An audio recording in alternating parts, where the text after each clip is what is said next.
remember that live on the patio of John Peel's house, live at Peel Acres, Blur, and on your own? God bless John Peel. And do you remember much about that day? It was a lovely day, as I remember. Lovely day. It was a lovely day. I remember, didn't he interview you in his kitchen? I seem to remember we all sat down in his kitchen. Yeah. And that's where he did the interview. Yeah, we had a fantastic time there. I mean, it was just, you know, I think maybe when we did that thing on the porch at the studio, it was kind of, you know, that kind of patio porch performance is a good one for us. Yeah, yeah.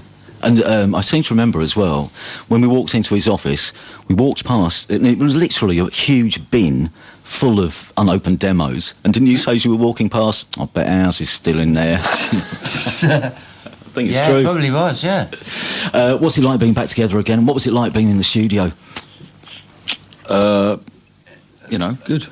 Which one? Well, recording the 2 tracks which you recently issued. Good. I mean, we messed about with the first one quite a bit, but we hadn't played or been together for a while, so it took a while to sort of find our feet, and then we decided, well, we'll just play it live, and we just did the performance live, and then we put a few vocals over the top. But so it was something we'd never really done before, because I always in the past.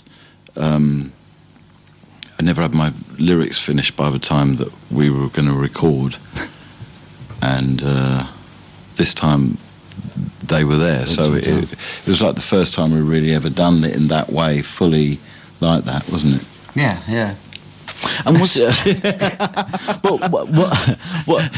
No, do you know what I mean? Though, with like singing the vocal, all the lyrics, like, so I didn't have. It was just something I don't think I'd ever done before. I've never done before. No, done that. Yeah, no.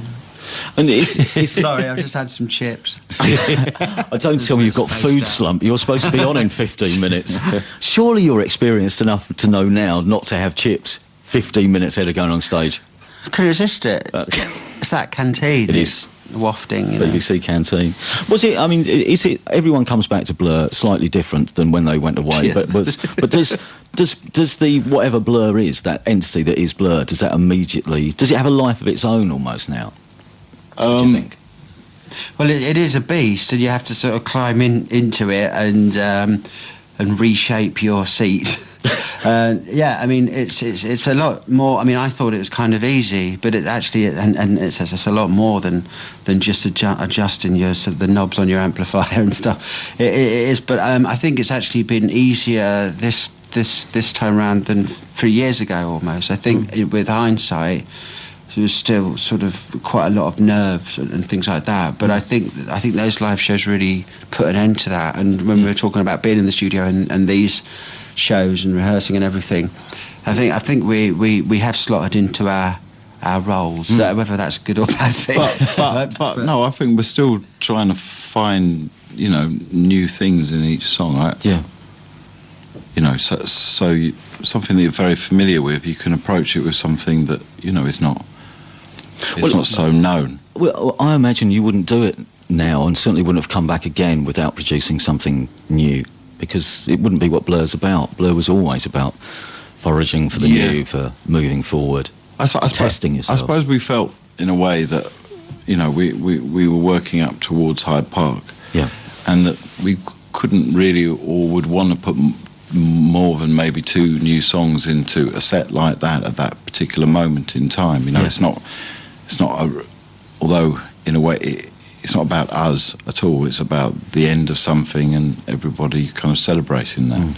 So to put 2 new songs in was kind of enough. So that's sort of where we've got up to, really, isn't it? Talking of the Olympics, are you going, or are you watching any of it on the TV, or have you had chance, in fact, given that you've probably been very busy with this? I'm watching on TV, definitely. I had tickets for today.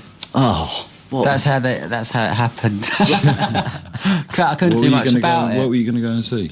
It was some diving, actually. Oh, nice. Which would have been good. But I've been watching it on TV. I watched the men's gymnastics yesterday, which was great. Is everyone going to be able to use that swimming pool afterwards? Because it's amazing. I think that stays, doesn't it? It's one of the things but I mean, is it going to be like sort of a public baths, or is it going to be I don't think they very special baths? It's very hard for them to try and pen it off for the elite only. I think probably because it looks amazing. It does. It really does. Did you see any of the table tennis? I know you're a fan. I'm going to red button some of that tonight. Right. Okay. I mean, the whole atmosphere. Yeah, you're down with technology. We're building out to this Olympic gig. Ahead of that, I just wondered whether you got nostalgic when you get back together as a four piece, because I've been going through some old press clippings. I was saying to the lads, and there's some stuff which I didn't know. Is this true, or did you just say this for an interview? Did you really form the band because the two of you were, I think, watching a TV programme when Morrissey said that pop music was dead? And you said, I'm not having that. I do remember feeling a bit disappointed that someone I kind of love so much had said that, there was no chance for anybody else to do anything. Yeah. It was a bit... Well, that's weird, because that's the sort of a difference, really, between me and Damon. It was a South Bank show about the Smiths. This is something that Morrissey said at the end. Yeah. And, me being that sort of fanish person, I was like... Yeah, Morrissey's saying this, it must be true, yeah. And Damon's like, how dare you! And, really angry. So that's the kind of... says a lot, really. There was another article where, and this is a very, very early piece, where asked to describe the sound of Blur, Graham said, and I quote, and this is the only comment, Graham said, silk trousers. Really? Yeah, that was it. Silk trousers is the sound of what it feels like being inside a Blur song. Oh, yeah. There you go. Yeah, that is silky. Still believe that? Pretty much. Yeah. Yeah. Excellent. So, any curveballs for the Hyde Park gig this time around? Were you looking at other areas of your back catalogue, thinking, actually, we could play that? And do you know what? This as well, and this. Yeah, but also bearing in mind that it's a sort of celebratory moment. So, yeah, we've got quite a few new songs, haven't we?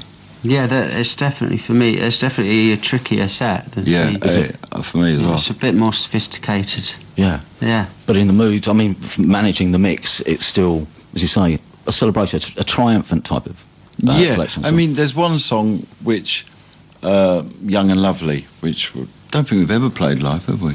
No. We've never played it. And I think we were talking about this a few days ago. It's a sort of story about someone going out, a teenager going out for the first time, and sort of reassuring their parents. And I think when I wrote it was sort of too close to my own experience for me to really feel confident about it. But sort of coming back to it, singing wise, it's sort of I've got a daughter who's sort of getting to that age, and I don't know. It just feels it's a different song, and that's kind of interesting. And I think I found out with quite a lot of the songs, to be honest with you, some of the references that I made in my early 20s, thinking that I was a bee's knees, I sort of really do apply to me now as much as the people I was kind of singing out to. So that's kind of ironic. It really will. It'll be so nice to hear some of these songs. Once again, though, I do miss it when you're not here. More than any other band, you're the band I grew up with. Over the years. Well, we grew up with you as well. Attached to. So the attachment is. It's the same. It's mutual. Mutual attachment. It only means, though, you've got to keep reforming every couple of years. Otherwise, we're going to miss you all over again. We will be giving you Blur live in session in the next hour of the programme. We're late going to headlines again, so we'll let you go, chaps, because I know you've got to set up and everything. But thank you very much. Thank you. Damon and Graham from Blur, and our Blur special continues from the Maid of Vale studios after these headlines. This BBC Radio 6